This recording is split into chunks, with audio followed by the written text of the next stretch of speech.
Fasal 27, pindaan oleh Yang Berhormat Batu Gajah. Sila Yang Berhormat.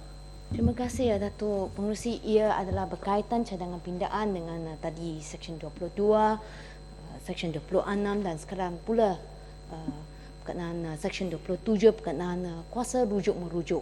Apabila Jawatan Kuasa Aduan telah membuat show kepada Suruhanjaya berpendapat tidak berhasrat untuk memulakan siasatan, ia boleh merujukkan aduan itu kepada pihak berkuasa tata tertib. Dan begitu juga di bawah subsection 2 merujuk kuasa kepada Suruhanjaya setelah menimbang show Jawatan Kuasa Aduan merujuk kepada aduan itu kepada Suruhanjaya Pencegahan Rasuah Malaysia. Datuk Yang di-Pertua, Menteri tadi ada kata kita mesti bagi peluang, kita mesti bagi ruang kepada Suruhanjaya menentukan rangka kerja. Tapi dalam rang undang-undang ini, apa yang merisaukan, ia telah membuat menetapkan satu rangka di mana membenarkan aduan-aduan ini terlepas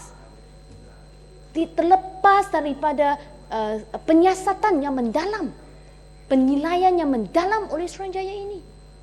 Inilah yang merisaukan Datuk Yang. Tadi saya telah bangkitkan. Yang Mohd kata penyiasatan awal ada dijalankan, ada penyiasatan. Seksyen 25 ada penyiasatan dijalankan, ada Jawatan Kuasa Aduan. Tapi penyiasatan berbentuk apa?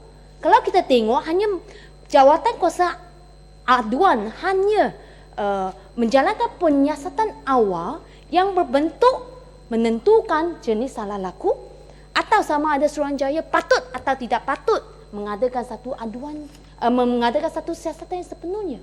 Bukannya satu penyiasatan yang mendalam seperti yang diperuntukkan di bawah Seksyen 31, di mana Suruhanjaya mempunyai kuasa menjalankan pendengaran, menerima semua keterangan, memanggil saksi-saksi. Tak ada. Penyiasatan awal oleh Jawatan Kuasa Aduan hanya menentukan jenis salah laku dan menilai sama ada Suruhanjaya patut atau tidak patut menjalankan penyiasatan sepenuhnya. Itu sahaja Datuk Pengerusi.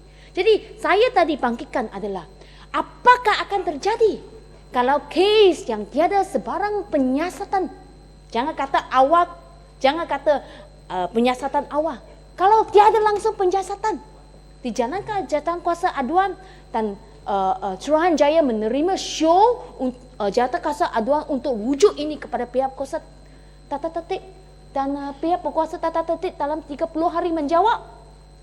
Kalau jawapan itu adalah tidak adil, bagaimana pihak Suruhanjaya boleh menilainya, Datuk Yang Pengerusi? Ini betul messenger, Datuk Pengerusi. Kalau kita tengok Seksyen 27 subsection 8, di mana Suruhanjaya hendaklah memaklumkan pengadu tentang tindakan yang diambil di bawah seksyen ini. Apa dia boleh maklumkan? Oh, kami telah menulis kepada pihak berkuasa tata tertib dan pihak berkuasa tata tertib telah menyatakan sedang diproses aduan ini. Oh, aduan ini sedang dalam siasatan. Oh, kami telah menyerahkan kes kepada pegawai kami. Oh, kami telah menerima aduan ini. Itu saja. Kalau jawapan sedemikian yang tidak memuaskan hati pengadu, apa yang boleh dibuat oleh pengadu? Suruhanjaya hanya boleh kata, oh, kami mempunyai kuasa untuk rujuk sebab ia tata tertib balik ke pihak berkuasa tata tertib. Itu saja. Jadi saya rasa tidak wajarnya Suruhanjaya di mana anggota dilantik oleh Yang di-Pertuan Agong diberi kuasa dengan sedemikian terus membuat rujukan berdasarkan show dan laporan Jawatan Kuasa Aduan tanpa penyiasatan mendalam ke atas setiap aduan kepada pihak berkuasa tata tertib, MACC atau pendakwa raya. Kerana kalau sedemikian maklum balas daripada ketiga-tiga agensi ini, Suruhanjaya tidak boleh menilainya. Jadi saya pohon kedua-dua subsection ini bahawa Seksyen 27 ini dipotong. Masalahnya adalah bahawa pindaan, sebagaimana yang tertera di dalam kertas pindaan yang telah dibentangkan oleh Yang Berhormat Batu Gajah sekarang ini terbuka untuk dibahas. Yang Berhormat Ibu Timur. Saya tak betul. Saya tak tahu, Tuan Pengerusi, saya tak tahu Yang Berhormat Menteri tak faham bahasa atau tak mau faham. Apa yang saya kata sangat simple. Dan bahawa bahawa kita perlulah satu badan yang berwibawa. Kalau menggantikan IPM CMC, sungguh pun ada komplain yang perlu diambil pertimbangan. Kita tidak boleh ada satu gantian yang hilang fokus, hilang maklumat dan tujuan. Sebab kenapa Police Royal Commission mencadangkan satu BMC? Nampaknya yang Perdana Menteri tak boleh faham, tak mau faham, bahasa dia tak baik, atau dia tak boleh faham oleh kerana dia menteri, seorang menteri tak boleh sungguh dia faham, dia pura-pura tak faham. Itulah masalah. Orang muda daripada saya jangan nak buat begitu, itu tak baik. Orang tua nasihatkan orang muda. Betul. So, pasal 27 pindaan yang dicadangkan oleh Yang Berhormat Batu Gajah mengenai kita mau satu badan yang berkesan.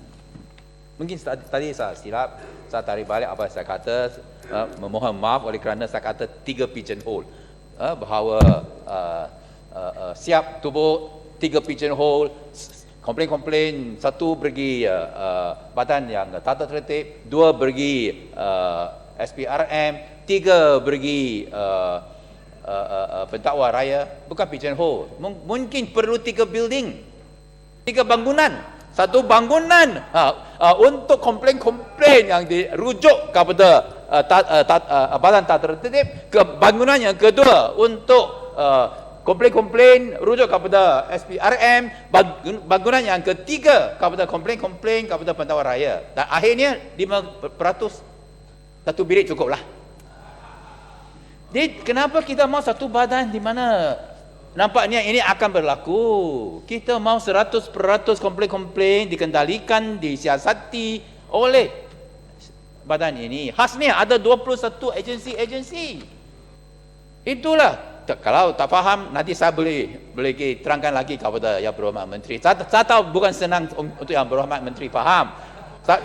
Kalau dia berdiri kata lagi dia tak faham, saya boleh terima. Saya pun boleh maafkan beliau. Oleh kerana nampaknya itulah tinggal laku Yang Berhormat Menteri. Very old man. Sila Yang Menteri.